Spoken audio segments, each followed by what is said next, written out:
नमस्कार प्रेक्षकांनो, मालिकेच्या आजच्या भागामध्ये आपल्याला पाहायला मिळणार आहे की इकडे गुरुजी म्हणत असतात की विधींना सुरुवात करूया का. तेव्हा आजी म्हणते की नाही, जोपर्यंत अर्णव आणि ईश्वरी दोघही येत नाहीत तोपर्यंत कोणत्याही विधींना सुरुवात करायची नाही, असं आजीने स्पष्ट सांगितलेलं असतं. कारण आजीला असं वाटत असतं की काहीही झालं तरीही अर्णव आणि ईश्वरी दोघही येणं खूप गरजेचं आहे. त्यामुळेच आजीने हा निर्णय घेतलेला असतो. त्यासोबतच इकडे आपल्याला पाहायला मिळतं ते म्हणजे की आता सगळ्यांनाच वाटत असतं की अर्णव आणि ईश्वरी आले पाहिजेत. एवढी घाई करायची काहीच गरज नाही. एवढी घाई कशासाठी करायची आहे, हा एकच प्रश्न पुढे असतो. त्यानंतर इकडे मामी म्हणत असते की नाही, आपण विधींना तरी सुरुवात करूया. परंतु मामीचं मात्र कोणीच ऐकत नसतं. गुरुजी सुद्धा सांगत असतात की नाही, काहीही झालं तरी नाही, अजिबात नाही. आणि मग मामा म्हणतात की काही फरक पडत नाहीये, काही गोष्टींना काहीच फरक पडत नसतो. जर उशीर झाला तर उशीर झालेलाच चांगला असतो, असं इकडे मामांनी सुद्धा सांगितलेलं असतं. कारण त्यांचं म्हणणं आहे की एवढा काही फरक पडत नाहीये, उशीर झाला किंवा काय झालं म्हणून. त्याचबरोबर गुरुजी शांतच असतात. गुरुजी म्हणतात की ठीक आहे, जसं तुम्ही म्हणाल तसं होईल, असं इकडे गुरुजींनी सांगितलेलं असतं. त्यासोबतच आपल्याला पाहायला मिळतं अर्णव बाहेर गेलेला आहे. नम्रता एका ठिकाणी येऊन बसलेली असते. तिच्या शेजारी आता तिथे ईश्वरी येते. ईश्वरी तिला पाहते आणि ईश्वरीला समजतं की काय झालेलं आहे. मग ईश्वरी मात्र नम्रताकडे पाहत असते. तेव्हा ती म्हणते, नमुताई. मग ईश्वरी म्हणू लागते की काय झालं. तेव्हा मात्र नम्रताचं असं म्हणणं असतं की ईशू, तू इथे, तुला कसं समजलं हे सगळं, मी इथं आहे ते, असं ती सांगू लागते. तेव्हा मात्र ती म्हणते की अगं ताई, तुला आत्ता ओळखते का मी, तू इथं असणार हे मला माहिती होतं ना, आणि म्हणून तर मी इथं आलेली होते, असं ती सांगत असते. आणि तुला शोधायला आलेले आहे. काही झालं तरीही तुझ्या बाबतीत मी चुकीचं काहीच घडू देणार नाही, असं इकडे ती बोलत असते. त्याचबरोबर इकडे ईश्वरी म्हणत असते की चल, आपल्याला निघायला हवं. तेव्हा नम्रताचं म्हणणं असतं, कुठं जायचंय, कुठे घेऊन जाणार आहेस तू मला. ईश्वरी म्हणते की आता तू जिथं हवा असायला हवंय ना, तिथे घेऊन चालली मी तुला. नम्रता म्हणत असते, म्हणजे कुठे घेऊन जाणार आहे सांग मला. ईश्वरी म्हणते चल. म्हणजे खरं तर आता साखरपुडा आहे आकाशचा आणि नम्रतासाठी ईश्वरी इकडे आलेली आहे, ही गोष्ट लक्षात आलेली असते. आणि म्हणूनच ईश्वरी तिला म्हणत असते की चल, त्या साखरपुड्यामध्ये जायचंय, कारण तुझं प्रेम मी तुला मिळवून देणार आहे. इकडे अर्णव घरी आलेला असतो. सगळीकडे शोधाशोध केलेली असते. तो ईश्वरीच्या घरी सुद्धा जाऊन आलेला असतो, पण त्यांच्या घराला लॉक असतं. त्यामुळे त्याला आता काळजी वाटायला लागलेली असते. तो म्हणत असतो, कुठे गेली मी सिंदूर, तिचा फोनही लागत नाहीये, काय झालंय नक्की, काय झालं असेल, असे अनेक प्रश्न त्याला पडलेले असतात. आणि मग तो पुन्हा पुन्हा फोन ट्राय करतो. तेवढ्यातच त्याच्या फोनवरती एक फोन येतो. मग अननोन नंबरचा आहे, तो उचलतो. तो फोन उचलतो. इकडून इन्स्पेक्टर जमदाडे बोलत असतात दहिसर पोलीस स्टेशनमधून. ते सांगू लागतात की इन्स्पेक्टर जमदाडे बोलतोय, दहिसर पोलीस स्टेशन. अर्णव म्हणतो काय. तेव्हा ते म्हणत असतात की हो. मग त्यांचं असं म्हणणं असतं, एका तरुण मुलीची डेडबॉडी सापडलेली आहे, अंगावरती साडी आहे, अशा गोष्टी ते सांगू लागतात. आता तर अर्णवला धक्काच बसतो. अर्णवला कळतच नाहीये. आणि तुम्ही अर्णव राजेशिर्के, तुम्ही लवकरात लवकर पोलीस स्टेशनला या. अर्णवच्या पायाखालची जमीन सरकते. त्याला कळायचं बंद होतं हे सगळं काय चाललंय. म्हणजे मी सिंदूर, हा विचारच त्याला सहन होत नाही. हे असं कसं झालं, हा एकच प्रश्न त्याला पडलेला असतो. आणि इकडे ईश्वरी गेटच्या समोर आलेली असते.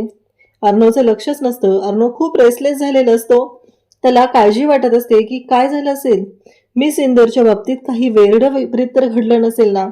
त्याच्या पायाखालची जमीन सरकलेली असते. तो खूप टेन्शनमध्ये असतो. आणि ईश्वरी म्हणते की अर्णव सर. अर्णवला काही क्षण काही समजत नाहीये. तो शांत होतो.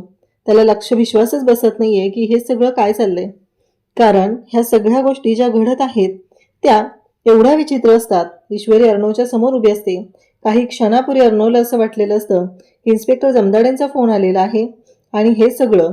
तेव्हा मात्र ईश्वरी म्हणत असते की नाही, काहीतरी वेगळं घडतंय, काहीतरी वेगळं आहे, या गोष्टींचा विचार केला पाहिजे, असा विचार ईश्वरीच्या डोक्यात सुरू झालेला असतो. अर्णव म्हणत असतो की मिस सिंदूर, तू ठीक आहेस ना. तेव्हा ईश्वरी म्हणते की हो, काय झालं अर्णव सर, असं म्हणत ती अर्णवला विचारू लागते. तेव्हा मात्र अर्णव म्हणत असतो की तसं नाहीये, मला कळत नाहीये. आणि ईश्वरी म्हणते म्हणजे. तेव्हा अर्णव म्हणतो की मला सांगितल्याशिवाय कुठेही जायचं नाही.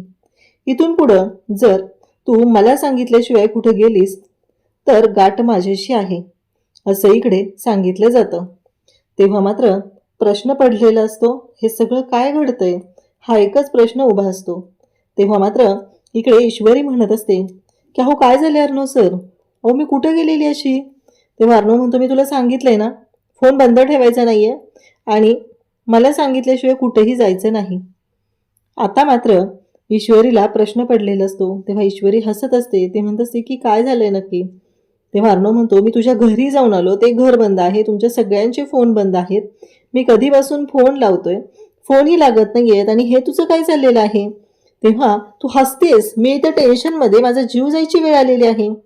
तेव्हा ईश्वरी म्हणते सर तुम्हीच म्हणता ना आपलं लग्न हे लवलेस आहे, मग ह्या लवलेस लग्नामध्ये हे दिसतंय ते काय, हे प्रेमच आहे ना असे ईश्वरी सांगू लागते.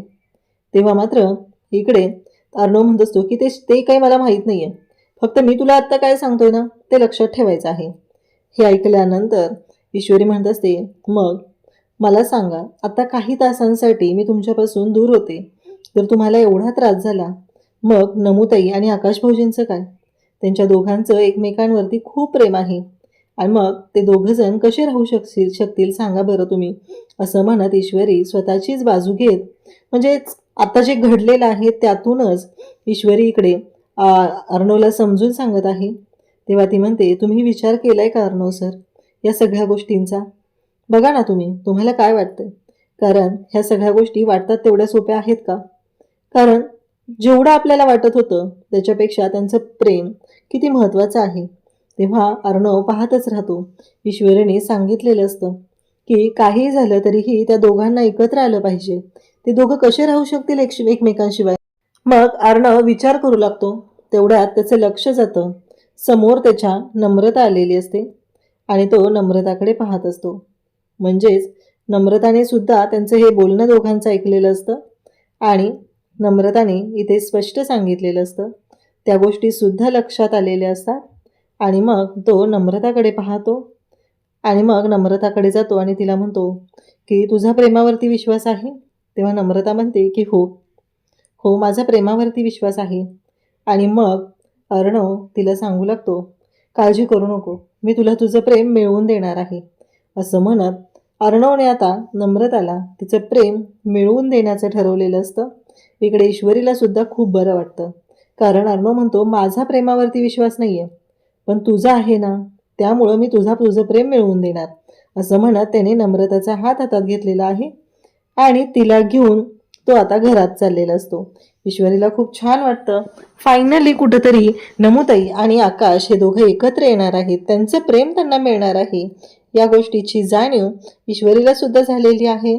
आणि त्याचबरोबर ते त्यांना दोघांनाही घेऊन आता आत आलेले असतात. इकडे आता माझ्याकडे एक अंगठी आहे आणि आपण ती अंगठी घालून, ती नवीनच आहे, ती अंगठी घालून आपण हे विधी पूर्ण करूया असं वल्लरीचं म्हणणं असतं. सगळेजण पाहत असतात.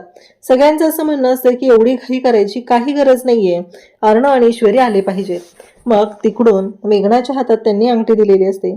इकडे वल्लरीकडे असलेली अंगठी ती आकाशला देते आणि सांगते की गुरुजी अंगठी घालण्याचा विधी पूर्ण करूया, कारण काहीही झालं तरीही आता हे दोघं जण एकत्र आलेले आहेत, विधी झालेले आहेत आणि पूजा झालेली आहे, तर आता आपण थांबायला नको आहे असं तिने सांगितलेलं असतं.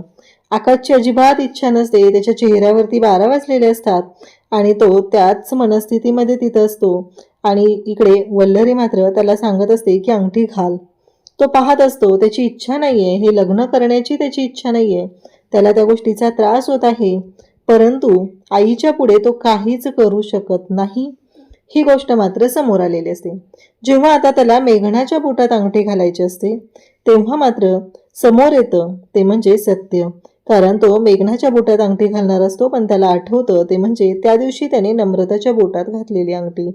त्या दिवशी त्याने नम्रताच्या बोटात अंगठी घालून त्याच्या प्रेमाची कबुली दिलेली असते आणि नम्रताने सुद्धा त्याच्या प्रेमाचा स्वीकार केलेला असतो. ही गोष्ट त्याला सारखी डोळ्यांसमोर दिसत असते. आता त्याला कळतच नाहीये की काय करू मी, मला नाही हे शक्य असं म्हणत तो पाहत असतो. तो मेघनाकडे पाहत असतो. मेघना मात्र खुश असते. या लग्नामुळे मेघनाला आनंद झालेला असतो. पण या लग्नामुळे खरं तर वाईट वाटलेलं असतं ते म्हणजे आकाशला.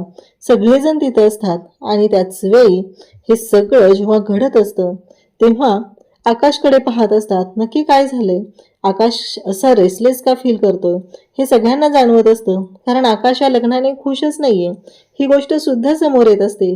तेवढ्यातच अर्णव नम्रताला घेऊन तिथे येतो. सगळी लोक जमलेली आहेत आणि अर्णव नम्रताला घेऊन आलेला असतो. त्यावेळेस सगळेजण पाहू लागतात. आता कळतच नाहीये की अचानक हे सगळं काय झालंय, या सगळ्याचा काय अर्थ आहे, हा एकच प्रश्न उभा राहिलेला असतो. आणि त्यावेळेस इकडे आपल्याला पाहायला मिळतं ते म्हणजे आकाश आणि नम्रता दोघंही आता मंडपामध्ये तिथे आलेले आहेत. त्या कार्यक्रमामध्ये अर्णव हा नम्रताला घेऊन आलेला आहे, त्यांच्या पाठोपाठ ईश्वरी आलेली आहे. आणि जेव्हा नम्रताला पाहते वल्लरी तेव्हा मात्र तिच्या पायाखालची जमीन सरकते. आता मात्र काही खरं नाहीये असं तिला वाटू लागतं. आणि जेव्हा तो तिला घेऊन आलेला आहे ही गोष्ट कळते तेव्हा आकाश पाहतच राहतो. तेव्हा अर्णव म्हणतो की थांबा. सगळेजण पाहत असतात की काय झालंय हे सगळं. तेव्हा अर्णव म्हणतो की मला एक गोष्ट सांगायची आहे. आकाश आणि नम्रता या दोघांचंही एकमेकांवर खूप प्रेम आहे आणि आकाश या लग्नाला त्याच्या आईसाठी तयार झालेला आहे. त्याच्या मनामध्ये नम्रता आहे. तेव्हा मात्र मेघनाच्या आईबाबांना धक्का बसतो. ते दोघं जण पाहतच राहतात की हे सगळं काय आहे, या सगळ्याचा काय अर्थ आहे, हा एकच प्रश्न त्यांना पडलेला असतो. ते दोघं जण पाहतच असतात. इकडे मात्र आकाशने आता आकाशला कळतच नाहीये की आता काय बोलायचं, कारण आकाशला त्याचं प्रेम मिळणार असतं, ह्या गोष्टी घडणार असतात. आणि त्याच वेळी इकडे नम्रता सुद्धा पाहत असते. नम्रता म्हणत असते की हो. मग अर्णव म्हणत असतो की आकाश ते दिवस गेलेले आहेत. प्रेम म्हणजे त्याग. तू आता तुझ्या आईसाठी या तुझ्या नात्याचा तू त्याग करत आहेस, त्या गोष्टी गेलेल्या आहेत आकाश. आता नको विचार करू त्या गोष्टींचा, कारण काहीही झालं तरीही हे सगळं जे काही आहे ना ते जुनं झालेलं आहे. आता नको विचार करू असं म्हणत अर्णवने आता आकाशला सांगितलेलं असतं. आणि त्याचबरोबर सगळ्यांच्या समोर अर्णवने सत्य आणलेलं आहे. आणि सत्य असं आहे की काहीही झालं तरीही आत्ता सध्याच्या घडीला ते दोघं एकत्र येणं गरजेचं आहे. आणि आत्ता तो मेघनाला म्हणत असतो की प्लीज मी रिक्वेस्ट करतोय मेघना, मला तुला काही गोष्टी सांगायच्या आहेत. तेव्हा तो सांगू लागतो की मेघना, आकाशचं नम्रतावरती प्रेम आहे आणि नम्रताचं आकाशवरती. आत्ता आकाश या लग्नाला तयार झालाय तो त्याच्या आईसाठी झालेला आहे. त्याच्या मनात तसं काहीही नाही, तुझ्याबद्दल त्याच्या मनामध्ये फिलिंगच नाही आहेत. हे ऐकल्यानंतर सगळेजण तिथं पाहत असतात की आता काय, या सगळ्याचा काय अर्थ आहे, एवढाच प्रश्न उभा राहिलेला असतो. तेव्हा ईश्वरीला खूप बरं वाटत असतं की ईश्वरीने आज तिचं मनात जे ठरवलं होतं आकाश आणि नम्रता यांच्या प्रेमाला आपण एकत्र आणायचं आहे, त्या दोघांना एकत्र आणायचं आहे. आणि ती गोष्ट ईश्वरीने करून दाखवलेली असते. म्हणजेच आकाश आणि नम्रता या दोघांना एकत्र आणण्यासाठी अर्णव तिच्या मदतीला स्वतःहून धावून आलेला असतो. आणि या सगळ्या गोष्टी छान पद्धतीने सुरू झालेल्या असतात.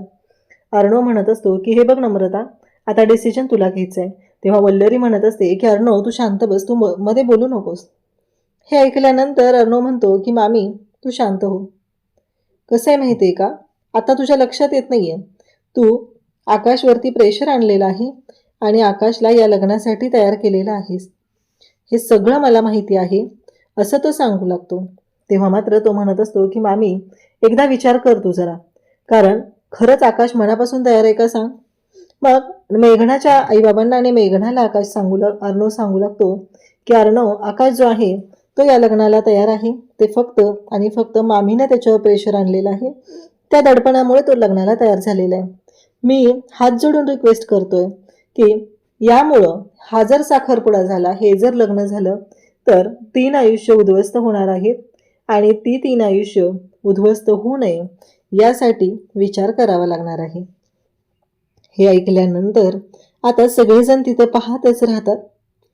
प्रश्न पडलेला असतो की काय झालंय नक्की, ह्या गोष्टी अशा पद्धतीने का झालेल्या आहेत, हा एकच प्रश्न उभा असतो. आणि मग मात्र आता धक्का बसलेला असतो की हे सगळं काय, ह्या सगळ्या गोष्टी कशा पद्धतीने होणार. हा प्रश्न उभा राहिलेला असतो. आणि त्यासोबतच इकडे अर्णव सांगू लागतो की काहीही झालं तरीही आत्ता मेघना डिसिजन तुला घ्यायचंय, तू जे म्हणशील त्या पद्धतीने सगळं होईल, असं सुद्धा अर्णवने सांगितलेलं असतं. मग मात्र मेघना पुढे येते आणि मेघना म्हणते की मी बोलते. मेघनाचे बाबा म्हणत असतात की मला काय वाटते माहिती आहे का, पण मेघना म्हणते की बाबा एक मिनटं मी सांगते, असं म्हणत मेघना बोलायला सुरुवात करते. इकडे मामी मात्र बोलायचा प्रयत्न करत असते, पण अर्णवने मामीला सांगितलेलं असतं की नाही, काहीही झालं तरीही तू मध्ये बोलू नकोस, डिसिजन त्यांना घ्यायचा आहे, असं अर्णवने स्पष्ट केलेलं असतं. आणि मग मेघना म्हणते की आकाश एकदा जरी माझ्याशी बोलला असता, मला सांगितलं असतं, तर ह्या सगळ्या गोष्टी मी सॉर्ट आऊट केल्या असत्या. मला सांग, माझ्यासोबत लग्नाला होकार देताना एकदा पण तुझ्या डोक्यात नम्रताचा विचार आला नाही? अरे तू नम्रताच्या बाबतीत विचार करायला हवा होता, असं ती सांगू लागते. तेव्हा मात्र इकडे आकाश पाहतच राहतो, कारण आकाशला माहिती असतं की तो कशासाठी तयार झालेला आहे आणि का तयार झालेला आहे, ही गोष्ट त्याला माहिती असते. आणि म्हणूनच तो तिच्याकडे पाहत असतो. आता मात्र घरातल्या सगळ्यांना आनंद झालेला असतो, सगळेजण खुश झालेले असतात. पण इकडे राकेशचं तोंड पाहण्यासारखं झालेलं असतं, कारण अर्णवने जी गोष्ट केलेली असते ती म्हणजे ईश्वरीच्या मनासारखी केलेली असते, ईश्वरीची इच्छा पूर्ण केलेली असते, हे समोर येत असतं. उद्याच्या भागात आपल्याला पाहायला मिळतं की मेघना स्वतः येते आणि त्याच वेळी मेघना तिथं समोर येते आणि सगळ्यांच्या समोर नम्रताला पकडते आणि तिला घेऊन जाते आणि म्हणते तुम्ही दोघांनी एकत्र आलं पाहिजे, असं म्हणत मेघनाने तिच्या हातात अंगठी दिलेली आहे आणि सगळ्यांच्या समोर सांगितलेलं आहे की ही अंगठी घाल. मग आता मेघना ती अंगठी नम्रताकडे देते आणि नम्रताने सुद्धा ती अंगठी आता आकाशच्या बोटात घातलेली आहे आणि इकडे आकाशने सुद्धा नम्रताच्या बोटात अंगठी घातलेली आहे. आणि ते दोघं जण एकमेकांकडे पाहत असतात, खूप आनंदात असतात. पण खरा चेहरा पाहण्यासारखा जो झालेला असतो तो वल्लरीचा, कारण ज्या पद्धतीने हे सगळं घडत असतं तेव्हा मात्र ज्या गोष्टी घडत असतात तेव्हा मात्र अर्णव पाहतच राहतो, कारण अर्णवला सुद्धा तेवढाच धक्का बसलेला असतो. मामीचं तोंड पाहण्यासारखं झालेलं असतं. पुन्हा एकदा वल्लरी तोंडावर पडलेली असते आणि तिचा डाव फेल झालेला असतो, कारण तिला असं वाटत होतं की हे सगळं जे काय आहे ते आपण खूप छान पद्धतीने करूया. आणि त्यावेळी मात्र आता स्पष्ट झालेलं असतं की त्याचा काहीही उपयोग होणार नाही, कारण ह्या सगळ्या गोष्टी आता कळलेल्या असतात. आणि मग मात्र अर्णव ईश्वरी एकमेकांकडे पाहत असतात. या दोघांनीही एकमेकांच्या बोटात अंगठी घातलेली आहे. तेव्हा ईश्वरी म्हणते ते दोघं तर एकत्र आले, आपल्या प्रेमाचं काय, आपण कधी एकत्र येणार आहे, असं म्हणत ईश्वरीने अर्णवला सांगितलेलं आहे तिच्या मनातलं प्रेम. अशाच अपडेटसाठी चॅनलशी कनेक्ट राहा. थँक्यू.